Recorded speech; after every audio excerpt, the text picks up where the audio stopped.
Kesubos Daf Pei Zayin discusses situations in which a woman would have to swear to her husband or to his inheritors. The Daf begins immediately following a Mishnah which discussed situations in which a husband promises his wife in her ksuba that she won't have to swear. The Gemara wants to know what kind of shvua would that potentially be and what kind of language did he write. Then we'll get to the next Mishnah, which is another Mishnah on the Daf, which discusses 5 situations in which a woman would standard be obligated to swear. The Gemara will discuss the halachic status of that shavua and what the nature of it is. Is it deraisa, derabanan, and what it's for. So let's begin the Gemara. The Gemara is immediately following a Mishnah which had listed there in a situation in which a husband he writes in the ksuba for his wife, "You're not going to have to swear to me." So the Gemara wants to know what kind of shvu we're talking about. Why should she have to swear? What would be the issue that she's swearing on? So the Gemara brings 2 opinions. Rav Nachman says that she's swearing because the ksuba is partially paid up. The halacha says, we'll see in the Mishnah coming up, if a woman admits that part of the ksuba has already been paid, she already received part of the money, she has to swear that the remainder was not paid up. So he says that's what he wrote in the ksuba. He wrote in Ksuba that if you're going to admit that part of it is paid, I'm not going to make you swear on the rest of it. Now, Rav Yehuda says in the name of Rav, what happened was that he appointed her as an apatrapa. He appointed her as the guardian of his estate or as a manager of his affairs. And there in that situation we saw in our last Mishnah, that he has a right to make her swear on everything that she's in charge of, that she handled the money properly. So the Gemara says, I understand how it came about that this Petur on Shvua was written into the Ksuba. The Ksuba is at the time of the marriage. So if we're talking about a Shvua of Polygamous Ksubasa where she's afraid she's going to have to at some point to take some of the money from the Ksuba early, she's going to have to get a down payment in advance on a ksuba. So I understand she understands that might happen, and therefore at the time of their marriage she told the husband, do me a favor, write in the ksuba that even if I collect part of the ksuba early, you're not going to make me swear on the rest of it. So that makes sense. So Rav Nachman's trying to understand. But according to Rav Yehuda Marav, she had no idea she was going to be appointed as the trustee for his estate. So why would she write into the ksuba at the beginning of the marriage that if that happens, you're promising me you're not going to make me swear? So the Gemara says this was a kasha that was asked by Rav Mordechai that Rav Mordechai said so to Rav Ashi, and Rav Ashi asked him this question. And the answer was given is that we learned that this discussion between Rav Yehuda and Rav Nachman, or at least this Rav Yehuda specifically, was going on a different question. It was not going on the beginning of the Mishnah, which discusses cases in which the husband writes in the ksuba that she has to swear. It's going on the end of the Mishnah, where we had said that after the kavura, the burial of the husband, the woman has 2 choices going forward. If she continues to manage the husband's affairs, even if she was promised she was not going to have to swear on anything up till then, going forward she has to swear. This is a whole new thing. If she continues managing his affairs, the inheritors could say she has to swear. Now, going forward she has to swear, going backwards she doesn't have to swear. On anything coming up she has to swear, on anything that happened in the past she does not have to swear. On that, the Gemara says that the question was asked, why would she potentially have to swear on something that happened in the past? What could this swearing be about? Why should you have to swear on anything between her and her husband? And on that, the explanation came that Rav Yehuda said because she was made a manager of his estate. And this is already at the end of the marriage. So that's something which occurred already. It's not something that's written in the ksuba. We're talking about from now, what does she have to swear after the burial? And we said she doesn't have to swear on anything that happened in the past. So great. So the husband promised her she's not going to have to swear. So going backwards, she doesn't have to swear on anything. Fine. Okay, so we understand that. Now the Gemara has a question. What about the affairs of his estate that was managed between when he died and when he was buried? Because the Yarshim now became in charge from when he died, from when their father died. However, the language of the Mishnah is that she doesn't have to swear on anything going backwards from the burial. So does that mean from the burial going backwards she doesn't have to swear, or only from the death? What about things between the burial and the death? So the Gemara says that Rav Masna says that she doesn't have to swear on anything between the death and the burial. Rav Yehuda Rav says that she does. Now the explanation according to Rav Masna is because there are certain decisions that she's empowered to make and spend money on quickly without having to consult anybody, such as the head tax to be paid for her children, or food to be given out to herself and to her daughters, or the burial of her husband. All these things or to sell property that has to be sold where money is needed and she doesn't have time to consult. All these things she's trusted to make these deals, and you can't make her swear because it's not possible for her to be perfectly careful, make sure she gets the best deal. It's an emergency. And all these things could happen between the death and the kvura, and therefore we cannot make her swear that she handled them all correctly because it is impossible to handle them all 100% correctly. And the Gemara now moves on to discuss what exactly is the language that he used when he promised her she's not going to have to swear, and who does it apply to. So the questions are going to be, does it apply to him that he can't make her swear? Does it also apply to his children, the Yarshim, that they can't make her swear? And there's two variables in the language he may have used. First of all, did he say loy neder and loy shua? Did he say there's not going to be no neder and no shua, no promise and no swearing? Or did he say nucky neder, nucky shua? Did he say clean neder and shua? That's one question. The second question is, did he say minichsai, from my property, or did he say menachasam elu, from these properties? So let's go through the possibilities, and we have four opinions. The first opinion is Rabba Ne'emar Reb Chia, and he says if it says deloy neder deloy shua, he can't make her swear, but the inheritors can make her swear, because all he's saying is no neder, no shua for me, but he's not saying he's not going to have anything. However, if he said naki neder, naki shua, the intent there is to say that she's clean from having to do any swearing, and therefore the inheritors are not allowed to make her swear either.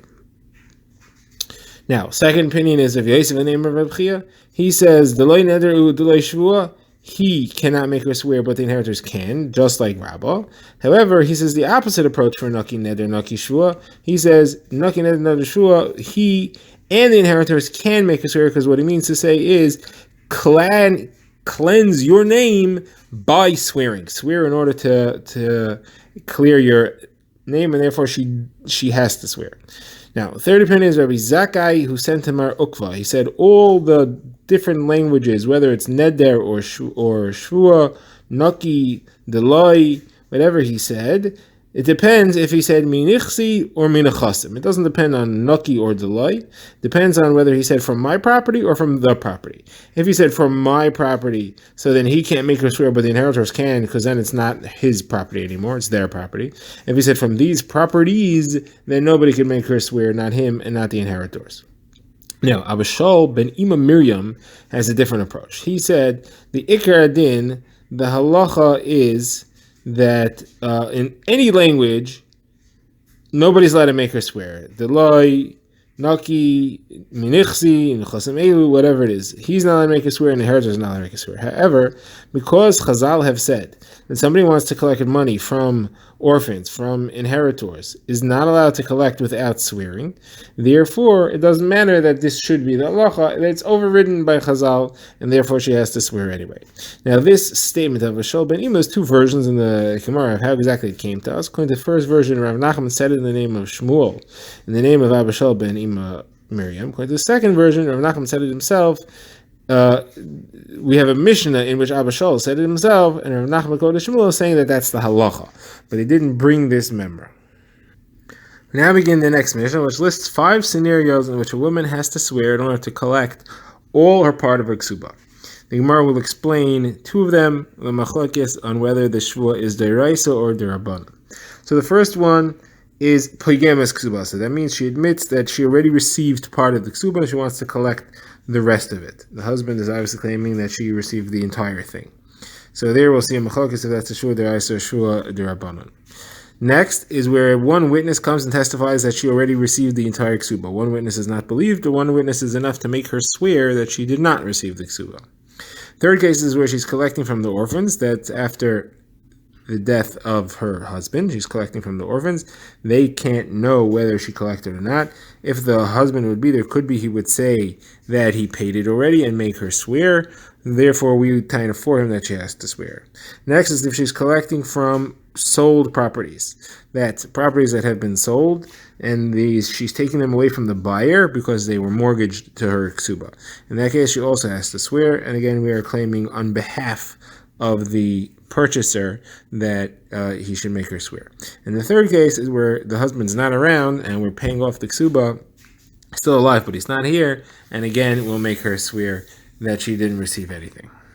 The Gemara now begins, and the Gemara's first discussion is that she has to swear when she admits she already received part of the ksuba and she's only owed part of it.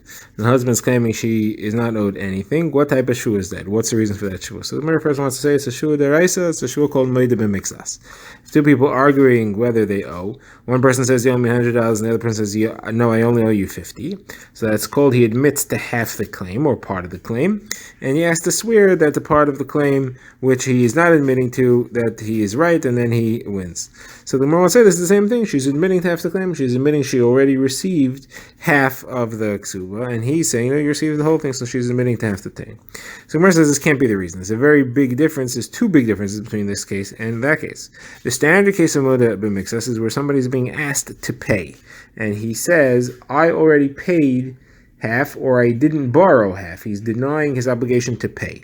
So on that, we make him swear and say, now you don't have to pay. Here's the other way around. She's trying to collect, and she wants to swear and collect. Where do you see a shua deraisa you could swear and collect half your claim? We never saw such a thing. Deraisa, you can only swear and absolve yourself from payment. You can't swear and collect from someone else. Second thing is here, this ksuba has a lien on real property, has a lien on karka, and the rule is that you cannot swear, you can't be obligated to swear about anything that has a lien on real property, midaraisa. There's no such shua deraisa. So the Gemara therefore says this must be a shua derabanan, and the rabbanan, the reason for the shua is that generally when a person pays, he takes note of what he's doing because he wants to make sure he doesn't have to pay again. But the person who receives the money doesn't make a note of it, and then they end up forgetting. So we want her to make sure that she's not going to forget. She makes a note of it, and we're going to tell her she's going to have to swear. That way she'll be very careful. Now, Rashi is bothered by there's a shua derabanan whenever anybody denies a claim. So why is there a special shua derabanan here by a polygamist? Why does it have to be that it's partially admitted to make a shua derabanan? It should be a shua derabanan in any case where they're arguing over funds. And Rashi's answer is that the Gemara asks this Masechah Shvuos, and the Gemara answers that this is shua derabanan is only if the guy says, I'm making you swear, I'm demanding a shua. Here by polygamist, even if the guy doesn't demand that she swears, she has to swear anyway. Gemara now has a question. The Gemara wants to know what's the halacha if she admits that part of it was paid. She receives part of the money, but there is witnesses that establish that fact. Is that called that she's paying her ksuba because she's admitting, or is he saying no, she's not admitting to anything? There's witnesses there. Now the Gemara fleshes out the question a little bit more. The Gemara says we know that the husband paid part of it. That we know that's established. And that's because there are witnesses. Can we assume that had he paid more, he would have gotten witnesses for that as well? Because if he got witnesses for these, he would have gotten witnesses for that? Or do you say, no, maybe not? Maybe it's possible that he paid all of it, and therefore she still has to pay. She still has to swear. It's just that there were witnesses available for the first payment and not for the second payment. So the Gemara wants to bring a proof. The Gemara has a brisa. The brisa says that although most situations in which a person can swear, it's because he is absolving himself from having to pay. There's 5 situations in which he can swear and actually collect. Those are all derabanan. 5 people who swear and collect, and they're as follows. Somebody who wants to collect his wages, and the employer says, I paid you already. Somebody who, there's witnesses that somebody came into his house and stole something, but we don't know what. So we make the guy steal as to what, we make the guy swear as to what he stole. Third case is where somebody was injured by someone. We know witnesses walked into his house and the guy came out injured, and this guy must be the perpetrator, but we don't know, he denies it. Fourth case is somebody who is suspected, somebody is known to be willing to swear falsely, so he can't swear. So the litigant against him is the one to swear. So if he's trying to collect, he'll be able to swear and collect. And the fourth case is our case. So we have the fifth case, which is somebody who gave money to a storekeeper and said, do me a favor, pay my workers with this. And the guy says, I paid them, and the worker says, we never got it. And there's a sixth case, which is our case, and that's payim shtorei. But here it says, shaloi be'edim, that is, he admits that part of the shtar has already been paid off, and there are no witnesses. So that clearly shows it's only if there's no witnesses to the part that was paid that we say that we assume that the rest of it may have been paid as well, and we make him swear. However, if the part that was paid was established by witnesses, we're not going to make him swear. It's pretty clear. Someone says, no, not necessarily. It could be that if you would have witnesses, for sure you would have to swear. Why? Because you didn't do him any favor by admitting to anything. What you admitted to, he would have been able to prove that on his own. He has witnesses to that. In the case where you admitted without witnesses, there is a bigger chiddush you have to swear, because he could say, the guy could say, I admitted to part of it. For that, you're going to make me swear on the rest of it? I admitted I did him a favor. I gave him something he would never have been able to win in court. I admitted to part of it. So I shouldn't have to pay for anything. There isn't any reason for that. Kamashma, no, you have to swear. He was saying I shouldn't have to swear on the rest. I did him a favor. So the answer is no, even in that case, you have to swear. Next, Gemara wants to know what happens if a woman admits that her ksuba was paid off in large amounts, but she has specific records how it was paid bit by bit, a penny at a time. She can show exactly where and what and when and which, how much was paid when. As a matter of fact, each amount is less than a pruta. It adds up to a significant amount maybe, but each amount is less than a pruta. Does that count as a pagemes? Well, the fact that she has such careful records prove that she must be telling the truth. Someone says, no, it doesn't prove. It could all be part of a scheme to defraud her husband. Next, Gemara has a question. What if she admits that she's not owed the full amount, but not because she received part of it, but because she says that the amount recorded on the shtar is not accurate, is really a lower ksuba payment than what it says there? So, do we say on the one hand she's still admitting that she's only owed part of it, and therefore she has to swear? Or do you say no, she's not admitting she received anything? The only thing we have to swear is if she admits she actually received something. So the Gemara brings a proof of advice that says somebody who shrinks her ksuba payment she can collect without swearing. What's the situation? So the Mishnah gives a case. It says that if the ksuba says on it as 1,000 zuz, and the husband says you already received it, and she says I didn't receive a cent, but it wasn't 1,000 zuz, it was only 100 zuz. So what happens there? She's again shrinking the amount, but not by admitting to having collected it. So the Mishnah says this is an example that she doesn't have to swear, so that should decide our issue. Gemara says, hold on a second. If she's admitting that the shtar is wrong, then the shtar is garbage. If the shtar is garbage, how could she collect anything with it? She's making it false. So there is no shtar, so she shouldn't be allowed to collect a thing. So Gemara says, no, she's not saying the shtar is wrong. She's saying the shtar is correct and accurate, but she's saying I had an agreement, my husband and I had an agreement that I'm not going to ask for more than 100 zuz. Even though the shtar says 1,000, we had a verbal agreement that's going to be only 100. So that's all I'm demanding is 100, but not because I received anything. That's the case. Gemara now goes to the second scenario in the Mishnah where she has to swear, and that's if there was one witness who says that she was paid off. Witness is not believed to make her not able to collect, but he is believed to make her forced to swear. The Gemara says, again, this is Rami Bar Chama wants to say this is a shua deiraisa. The Torah tells us that one witness is able to obligate somebody to swear. It's learned out of the pasuk Layakum Einechad Be'ish L'Chol Oven L'Chol Chatos. One witness cannot establish a sin, but it's a sin he cannot establish, but he can establish that a shvua, that an oath, is required. And there, based on that, the Gemara learns in any case where two witnesses would require somebody to pay, one witness is enough to make him swear that he doesn't have to pay. So, therefore, Rami Bar Chama wanted to say that it's a shua d'oraisa. Rami Bar Chama responded, and he said just like before, he said it can be shua d'oraisa. First of all, she's collecting with it. There's no shua d'oraisa where you collect. The only eid echad is where you can get absolved of an accused obligation with an eid echad. And second of all, this is a shibud karkais. You can't swear deraisa on a shibud karkais. So therefore, Rava said it's omshad. Rava said it's a shua d'rabbanan, and the reason for it is to calm down the husband. The husband's all upset about the fact that there's one witness who says he doesn't know anything. In order to calm him down, we make that she has to swear.